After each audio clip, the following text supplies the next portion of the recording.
चार दोस्तों की पॉजिटिव ऊर्जा आज हल्द्वानी के दुर्गा सिटी सेंटर में अध्ययन घर के रूप में सैकड़ों स्टूडेंट्स के लिए मददगार बन रही है।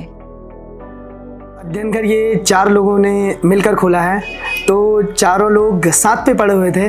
तो मेरे जो साथ के मतलब जिन लोगों ने हम चारों एक तरीके से एक दूसरे का कंधा बने हुए हैं और एक दूसरे का सपोर्ट बने हुए हैं।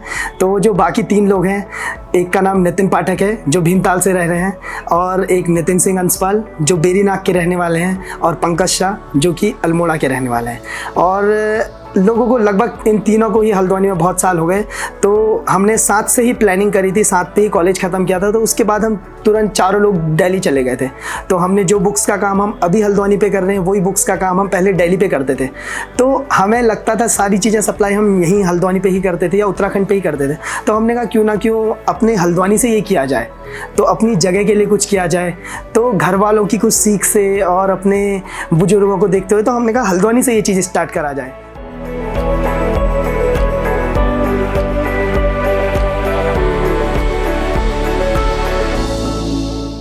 अध्ययन केंद्र की शुरुआत जो हमने करी थी, तो हमने फ़िलहाल किसी को नहीं बताया था कि हम इसकी शुरुआत करना चाह रहे हैं, खासकर अपने घर में भी नहीं। इसलिए क्योंकि ये मॉडल आज से पहले यहाँ था नहीं, और लोग हम किसी को बता दें तो यही था कि ये फ्लॉप हो जाएगा। कोई हमें इसके बारे में प्रेरित, क्योंकि किसी ने यहाँ पे को ऐसी चीज़ें देखी नहीं थी। लोग कोचिंग पे डिपेंड थे, यहाँ पे को कोचिंग चलती थी तो लोग सब कोचिंग जाया करते थे मेन। और इसका एक चीज़ ये भी थी, जब हम इसको खोल लेते तो हम ये देख रहे थे कि कोचिंग सब ऑनलाइन शिफ्ट हो रही है, और लोगों को एक प्लेटफॉर्म चाहिए जो जहाँ वाईफाई हो, एक अपनी पर्सनल सीटिंग हो, जो वहाँ पे को बैठ करके पढ़ सके। मेन इसकी जो खोलने की शुरुआत थी, एक ये प्रॉब्लम देख करके ही हमने खोला।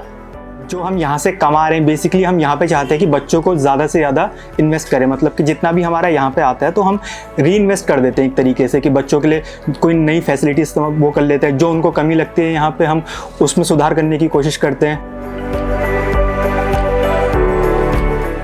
अध्ययन घर के बारे में मुझे ऑनलाइन एक पोस्ट थी इंस्टाग्राम में, उसके थ्रू पता चला, और मेरे काफ़ी दोस्त भी यहाँ आ रहे थे। तो मैंने यहाँ पे वही सब देख के आया, और जब से मैं आया हूँ मुझे कहीं और जाने का मन नहीं किया, क्योंकि बहुत अच्छा एटमॉस्फेयर हमें यहाँ मिलता है। मैं आपको यहाँ आने के लिए इसीलिए बोलूँगी क्योंकि फर्स्टली जो मेन फैक्टर है यहाँ पे कॉस्ट जो है, मतलब जिसकी इनकम कम भी है वो भी यहाँ पे अफोर्ड कर सकते हैं। सेकंड ये है कि यहाँ पे का जो स्टाफ है बहुत ज़्यादा सपोर्टिव है।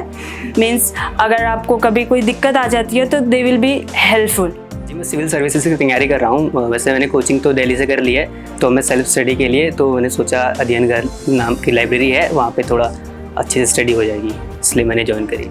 यहाँ जो लाइब्रेरी का जो एटमॉस्फेयर है वो काफ़ी बेहतरीन है। यहाँ जो हमारे सीनियर भैया लोग हैं, और यहाँ की जो सीट्स हैं कहें, या फिर यहाँ बुक्स की फैसिलिटी जो है, सारी चीज़ें हमें ईजिली कंफर्टेबल और यहीं पर को मिल जाती हैं, जिस कारण हमें कहीं बाहर नहीं जाना पड़ता बुक्स रिटेल स्टोर वगैरह पे।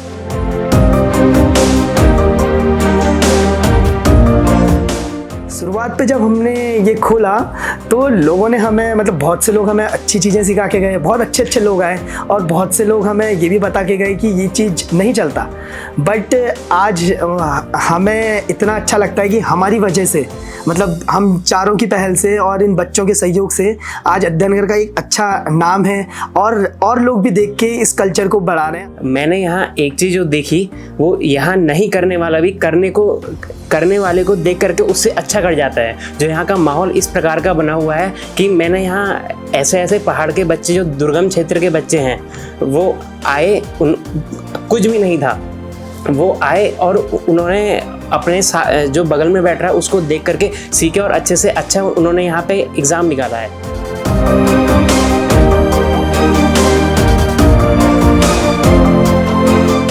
अभी हल्द्वानी पे हमारे पास 3 लाइब्रेरी हैं और 500 लोगों की बिठाने की सिटिंग कैपेसिटी है एक टाइम पे।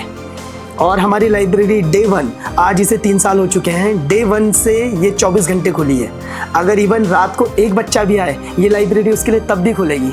तो हमेशा से ये लाइब्रेरी 24 घंटे, अगर इस लाइब्रेरी ने अपना एक मोटो रखा था कि खोला जाएगा, तो ये अभी तक 24 घंटे खुली है। तो जब हमने ये स्टार्ट किया था तो चारों ने अपनी पॉकेट मनी से स्टार्ट किया था, किसी ने घर से पैसा लिया।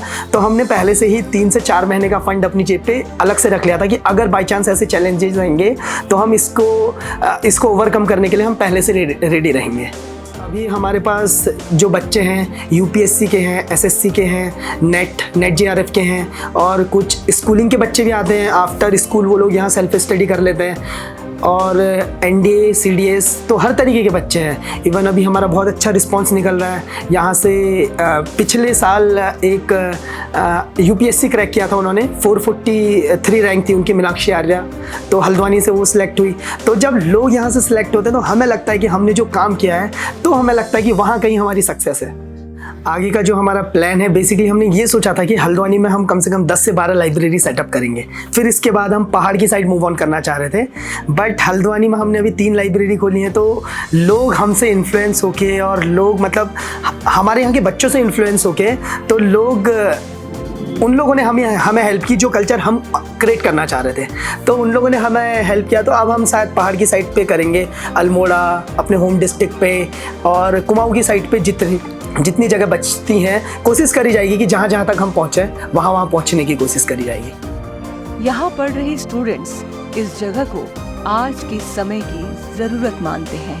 पहले तो सर बेसिकली यहाँ पे सबसे सही तो 24 आवर खुली रहती है, मतलब कभी भी आ सकते हैं, ये सबसे अच्छा है। और कैंटीन सुविधा भी है, और सीट्स अच्छी हैं, वाईफाई हो गया। जब मैं यहाँ लाइब्रेरी आई तो मुझे ऐसा लगा और लाइब्रेरी की तरह नॉर्मल लाइब्रेरी होगी, पर यहाँ के अच्छा लगा, और मतलब यहाँ की फैसिलिटी और चेयर कंफर्टेबल सब कुछ सही है।